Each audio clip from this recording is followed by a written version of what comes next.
Buongiorno e ben ritrovati, sono le 11:30 puntuali di nuovo insieme anche oggi per aggiornarvi sulle ultime novità relative al coronavirus, ma non solo, perché oggi c'è anche la cronaca in primo piano. Purtroppo vi diamo subito in apertura un incidente sul lavoro che si è registrato questa mattina presto intorno alle 7, ve ne rendiamo conto andando sul sito del Gazzettino. Siamo a Maerne, tragedia sul lavoro appunto, stamani in una fabbrica di carpenteria in via Primo Maggio a Maerne di Martellago un operaio di Scorzè ha perso la vita poco dopo l'inizio del suo turno di lavoro, poco prima delle 7 appunto. Secondo una prima ricostruzione sarebbe rimasto schiacciato sotto una pressa. Immediato l'allarme lanciato dai colleghi e dai sanitari, ma i sanitari del SUEM di Milano, accorsi in ambulanza, non hanno potuto che constatare il decesso. Sul posto anche gli ispettori dello Spisal, dell'ASL 3 e i carabinieri di Martellago. Sotto shock il titolare e i dipendenti. Naturalmente vi aggiorneremo su questa drammatica notizia di cronaca. Ancora dunque si torna a perdere la vita sui posti di lavoro. Naturalmente c'è anche la politica regionale e nazionale a tener banco in queste ultime ore, c'è anche la situazione economica con i dati, le stime preoccupanti che arrivano dal Fondo monetario, insomma tanta carne al fuoco in questa giornata, in attesa poi alle 12:30 di collegarci naturalmente con la sede della Protezione Civile a Marghera, con l'unità di crisi per il consueto punto stampa del governatore Zaia con tutti gli aggiornamenti. Vedremo se si tornerà a parlare anche di elezioni regionali dopo il botta e risposta a distanza tra lo stesso governatore e Giorgia Meloni, quindi tra in qualche modo Lega e Fratelli d'Italia. Il punto cruciale è quello dell'autonomia. Il presidente Zaia, in vista delle regionali e dell'alleanza del centrodestra, ha auspicato una ferma condivisione di quello che è il programma sull'autonomia, che è la condizione per diciamo così, dar vita a questa alleanza anche alle regionali. A livello nazionale poi ho detto appunto che la situazione non è semplice anche all'interno, a livello nazionale stiamo parlando all'interno della stessa maggioranza, con alcune scintille tra le varie componenti, e di tutto questo parliamo con il nostro primo ospite che vedo in collegamento e che ringrazio davvero per essere con noi. Buongiorno all'onorevole Ettore Rosato, vicepresidente della Camera, deputato di Italia Viva. Buongiorno e grazie per essere con noi, onorevole. A lei, buongiorno a voi. Allora, iniziamo dalla politica intanto quella più vicina a noi, quindi quella regionale. Per quanto riguarda il Veneto, le elezioni regionali, non so se ha avuto modo di sentire, di assistere a questo botta e risposta a distanza tra il governatore Zaia e Giorgia Meloni, e il tema del contendere è un po' l'autonomia. Il governatore Zaia ha richiamato gli alleati del centrodestra a sottoscrivere questo documento sull'autonomia. Giorgia Meloni dalla sua ha detto sì, ok, l'autonomia, ma la Lega deve spingere per un presidenzialismo. Come vede da avversario politico in questo momento questa situazione? Come una discussione abbastanza velleitaria.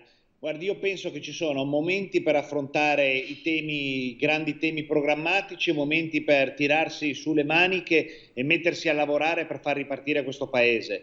Quindi penso che il dibattito che la Meloni e Zaia stanno facendo è un dibattito che vuole spostare l'attenzione verso i reali problemi, che sono quelli che vivono i milioni di italiani e anche i milioni di veneti, che attengono a un funzionamento, a una ripresa economica che ancora non c'è. C'è una grande responsabilità che va messa in campo da parte di Regione e Stato, ognuno per la sua parte, per aiutare tutte quelle imprese a tirare su la saracinesca e per aiutare quei lavoratori che non arrivano, anche chi prende la cassa integrazione, ad avere quel reddito che serve per poter vivere in maniera decorosa. Dopodiché c'è una questione sull'autonomia. Zaia aveva la ministra Stefani al governo e non ha concluso niente, quindi alla fine sono sempre una marea di parole. Adesso collegare poi l'autonomia con il presidenzialismo mi sembra un'operazione velleitaria di Fratelli d'Italia, ma stiamo sempre discutendo di cose che sono lontane dai bisogni quotidiani e immediati che la gente ha in un periodo di grandissima difficoltà come quella legata al post-Covid.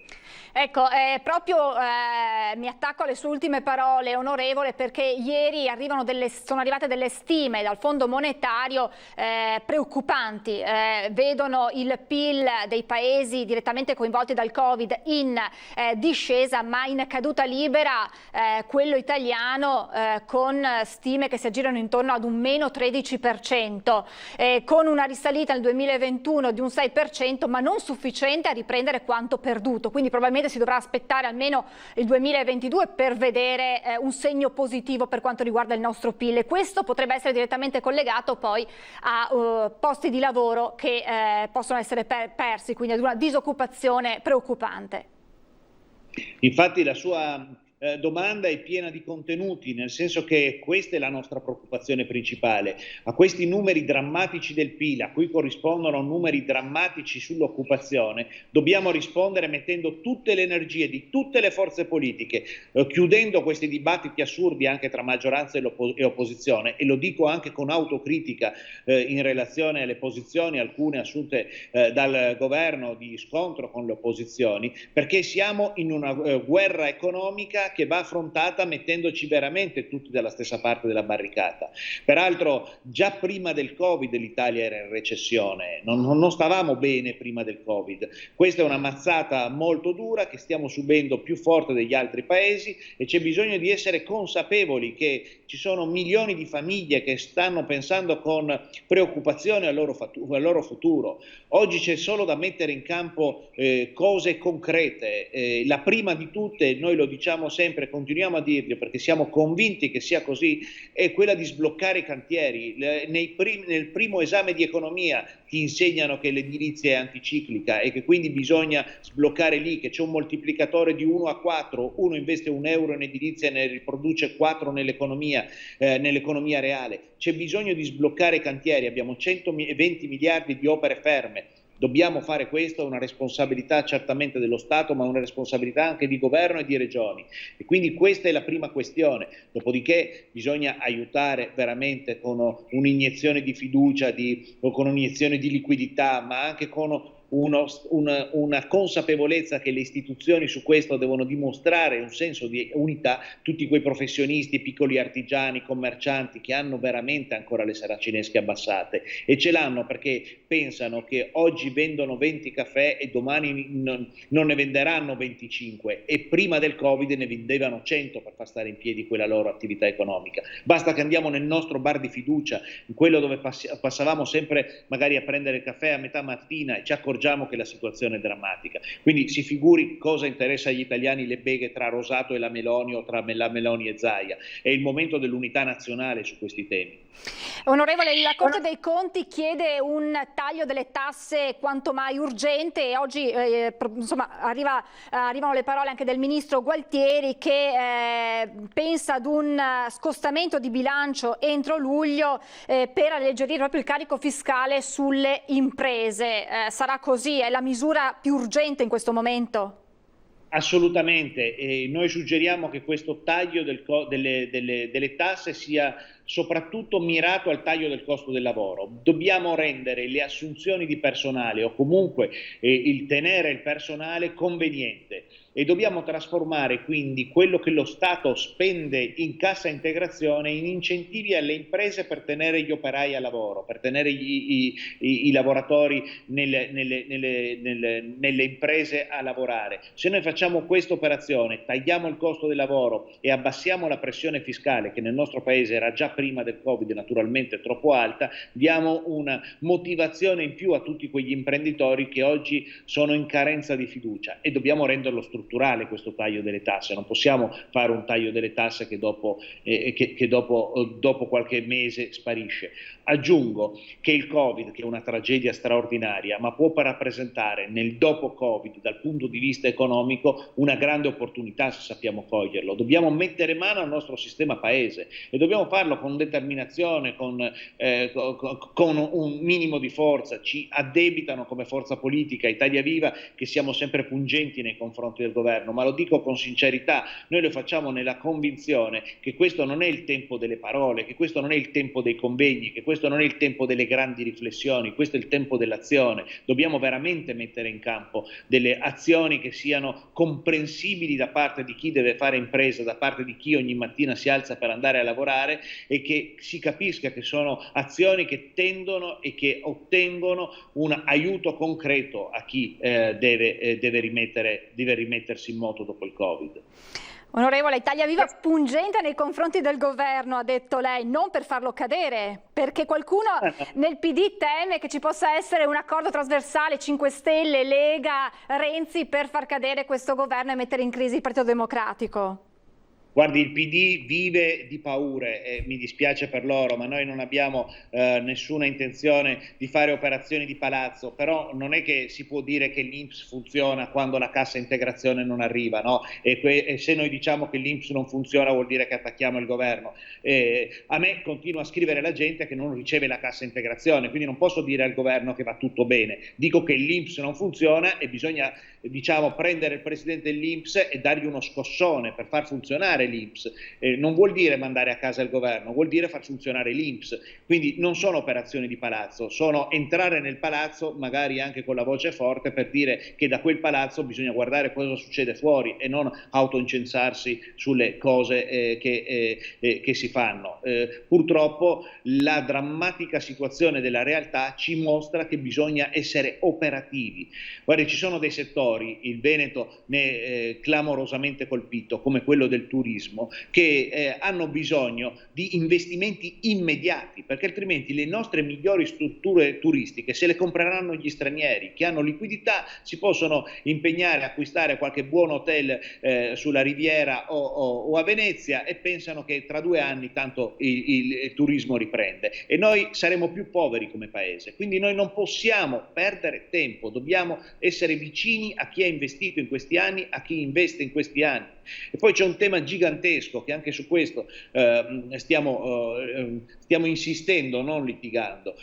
Questa è una stagione, quella estiva, dove ci sono parecchie centinaia di migliaia di italiani, oserei dire milioni, che ne fanno il loro reddito di tutto l'anno, perché la stagione estiva consente a chi lavora nel settore turistico di fare il reddito di tutto l'anno.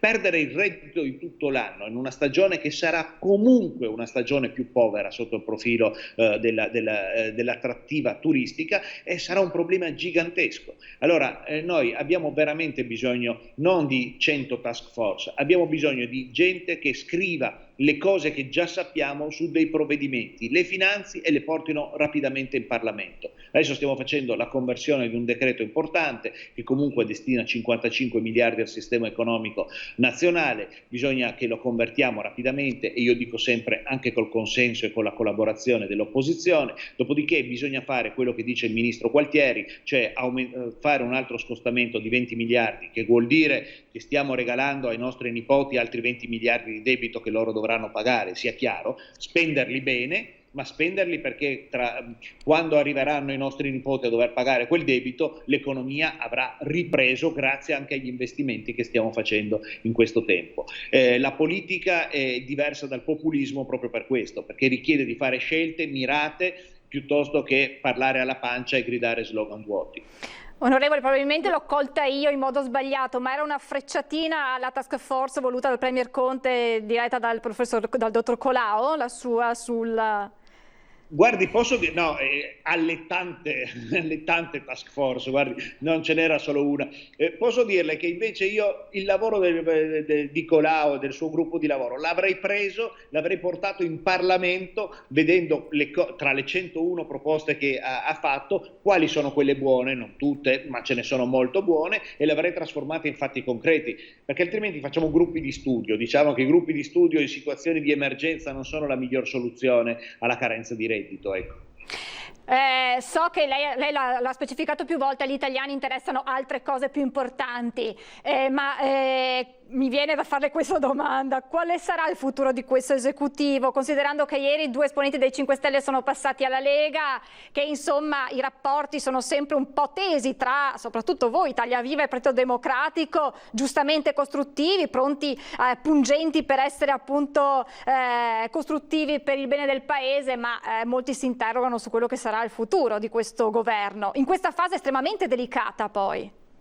Guardi, noi siamo per sostenere l'attività di questo governo a cui chiediamo solo di lavorare. Noi peraltro la nostra componente al governo è molto limitata, noi abbiamo solo 2 ministre. Per dire, noi abbiamo 17 senatori, il Partito Democratico ne ha 35, il Partito Democratico ha 30 persone al governo, noi ne abbiamo 3, ma quindi non è che abbiamo un problema di dimensionamento all'interno del governo, abbiamo un problema di cose da fare. Noi chiediamo semplicemente che il governo faccia le cose, noi stimoliamo le cose da fare, siamo pronti a dare qualsiasi apporto, qualsiasi supporto, non mettiamo in discussione la tenuta di questo governo, siamo anche per fare fronte, diciamo, rispetto a una campagna acquisti che la Lega sta facendo in maniera naturalmente dal suo punto di vista, pensa di poter rafforzare le forze di opposizione così, nel gruppo dei grillini evidentemente trovano gioco facile, però non è questo il modo in cui oggi bisogna approcciarci alla politica. Quando io le dico che gli italiani si aspettano altre cose, perché veramente io penso che gli italiani, almeno quelli che incontro io, sono poco interessati al confronto, allo scontro politico. Guardi, paradossalmente sono poco interessati anche al confronto che anche noi portiamo avanti, noi abbiamo la nostra candidatura alle elezioni regionali, ma sono molto interessati a che cosa fa la politica, non dove vuole arrivare il politico, ma cosa fa la politica oggi per gli italiani, per i veneti, in questa situazione così difficile.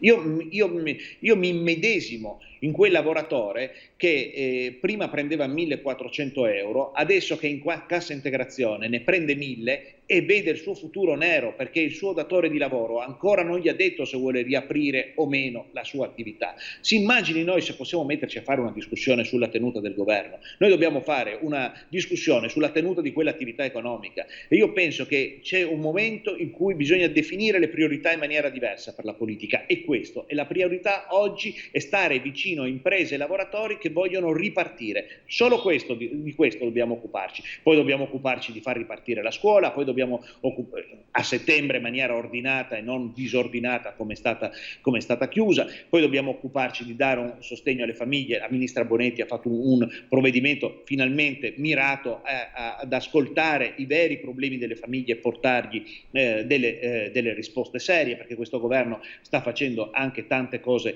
che funzionano. Insomma, dobbiamo essere concentrati sulle cose di merito. Questa è la nostra preghiera che facciamo sempre al Presidente Conte e a tutti i colleghi nostri di maggioranza, dicendo: le beghe di partito le affrontiamo in un'altra epoca storica che speriamo arrivi presto, riprende l'economia e ci rimettiamo a litigare tutti insieme. Un'ultimissima, davvero, questa volta è davvero l'ultima battuta, poi la lascio ai suoi tanti impegni, onorevole.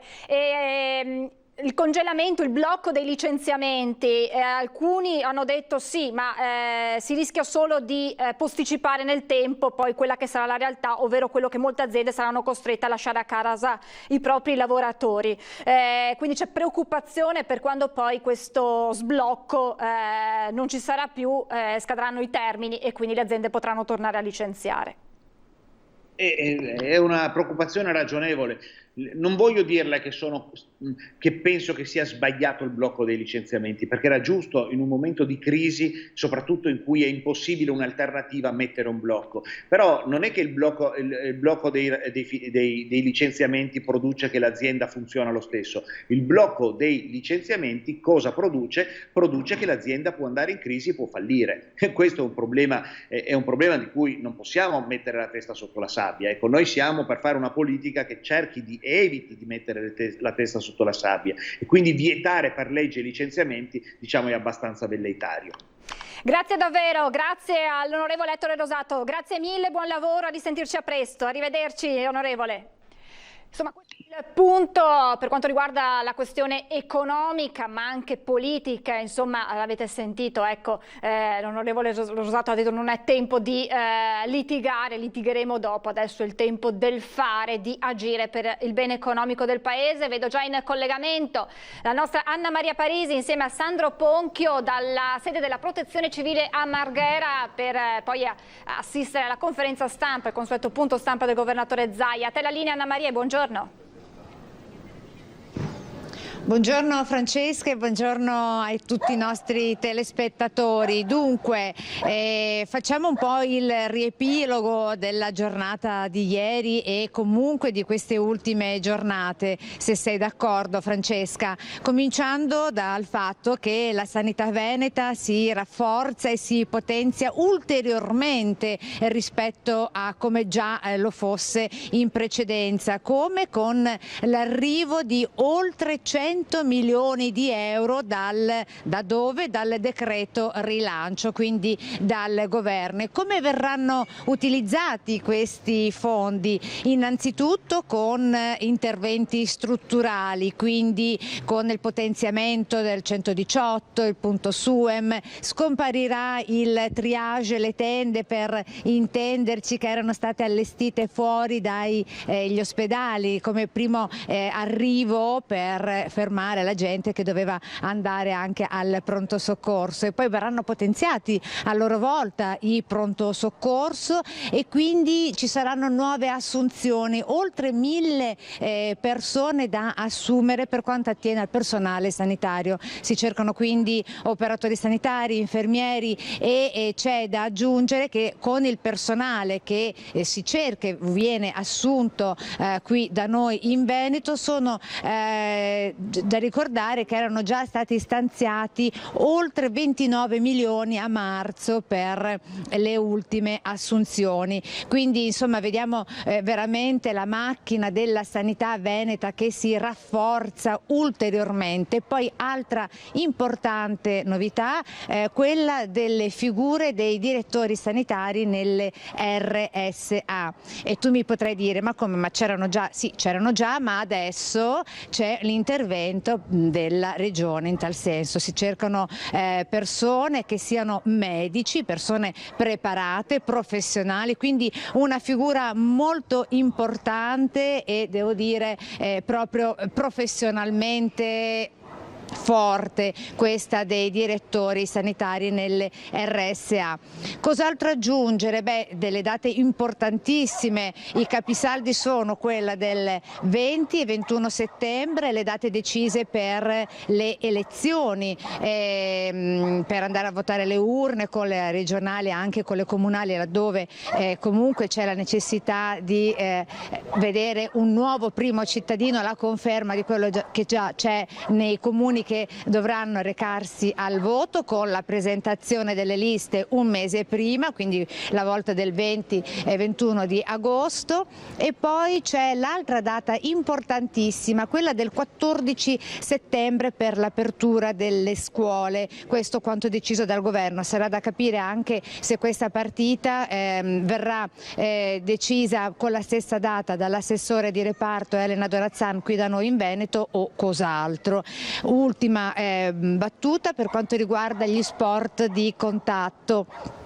Sembrava che si potesse riprendere il gioco negli sport di contatto, ma è arrivato lo stop del CTS, il centro tecnico scientifico, che ha detto assolutamente no. Adesso sarà da capire se questa partita verrà, è il caso di dire, giocata diversamente dalla nostra regione, dal governatore Zaia, così come è stato anche per altri punti, anticipando quindi le riaperture. Ora vedremo nel punto stampa di oggi quali saranno le novità di questa giornata. Hai domande da studio, Francesca? Per aver riassunto la giornata di ieri, vediamo adesso le novità che arriveranno dal punto stampa del governatore Zaia. Ti lasciamo entrare nella sede della Protezione Civile insieme a Sandro Ponchio e torneremo in caso dopo la conferenza stampa a ricollegarci con voi per la sintesi dei punti essenziali di oggi. Grazie Anna Maria, a più tardi e buon lavoro. E intanto arrivano delle stime, abbiamo parlato con l'onorevole Rosato delle stime per quanto riguarda il PIL nazionale, insomma per quanto riguarda l'Italia nel post-Covid. Arrivano anche quelli per quanto riguarda il nord-est. A fare la stima è Bankitalia in un'indagine dice che nel primo trimestre del 2020 il PIL del nord-est dovrebbe registrare una flessione tendenziale del prodotto di circa il 5%.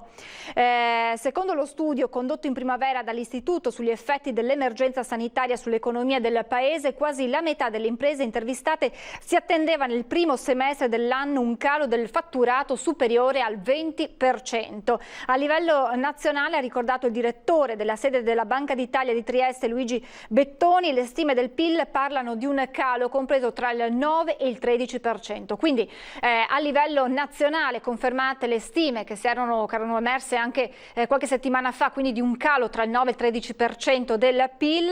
Per il nord-est, ha commentato lo stesso Presidente, la stima è del 5%, un dato comunque meno peggiore rispetto a quello nazionale, comunque un dato significativo perché il 5% pesa in modo pesante sull'economia, sul PIL del nord-est, che poi sappiamo essere un po' il traino, lo ha detto più volte anche il Presidente della Camera di Commercio Pozza, essere il traino per l'intero paese. E le ripercussioni dell'epidemia, della pandemia si vedono in modo pesante anche sull'occupazione, con migliaia di posti di lavoro persi in Veneto. In Veneto, tra fine febbraio e metà giugno, a causa soprattutto degli effetti devastanti del virus sull'economia, tra mancate assunzioni e rapporti di lavoro conclusi, rispetto allo stesso periodo del 2019 si sono persi quasi 65.000 posti. Il periodo peggiore è stato tra il 23 febbraio e il 3 maggio. Qui le assunzioni sono calate della metà, con oltre 8.000 posti di lavoro andati in fumo. E sono proprio le assunzioni mancate a preoccupare. Tra pensioni, licenziamenti e contratti non rinnovati la differenza con il passato non è così evidente, ma se pensiamo a tutte le categorie economiche colpite più duramente dal Covid, a partire dal turismo, è lì che la situazione si fa più drammatica.